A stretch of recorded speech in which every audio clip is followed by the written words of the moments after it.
For the third year in a row, Google is back at CES in the parking lot with a giant, elaborate booth showing off the Google Assistant. You've seen it before. This year there's a slide. I went down it. I lost my wallet, but they found it for me, so that was good.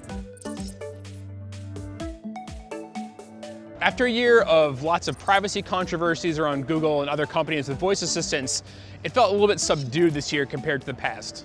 Yes, there were some new software features to talk about, but it was mostly iterations on things that were announced in the past. Take Translator, for example. Google launched that at CES last year, but this year they've had some news announcements around it being available in more places. Some new hotels are able to use it, that sort of thing. But it's not really radically changing what they're already doing. The experience of actually going through Google's booth was just as wild as ever though. There's no roller coaster this year, but you get walked through this long, elaborate demo where you're shown all sorts of different ways the Google Assistant can help you out by ordering groceries, giving you directions on the fly in your car, finding recipes for you, changing your lights, changing the music. But again, this is all stuff that we've sort of seen Google show off before. The demonstration was really compelling and packaged everything together in a really nice way, but again, it wasn't exactly new.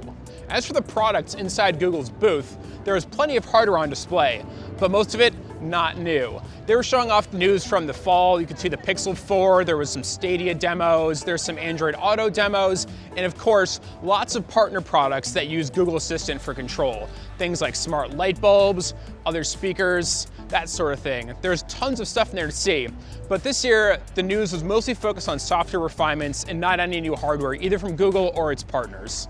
In a lot of ways, that's because the Google Assistant is already very ubiquitous. The last 2 years, we've seen basically every smart device manufacturer out there add support for it. So it's possible we're just hitting market saturation at this point, and there's not a whole lot of new smart devices coming out to add the Assistant to. If they're gonna have it, they already do. Given all the privacy controversy around Google these days, it's not too surprising things are a little bit more subdued as well. And Google did in fact mention privacy in their presentation.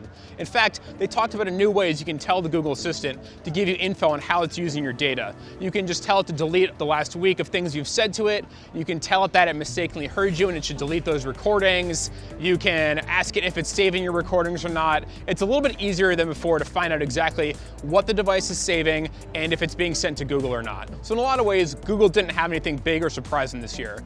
In 2018, it was really unusual to see them have such a large presence at the show, but in 2020, it's kind of become the status quo.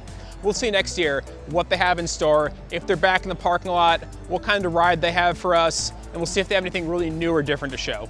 Thanks for watching, and stay tuned into Engadget for more news and videos from CES 2020.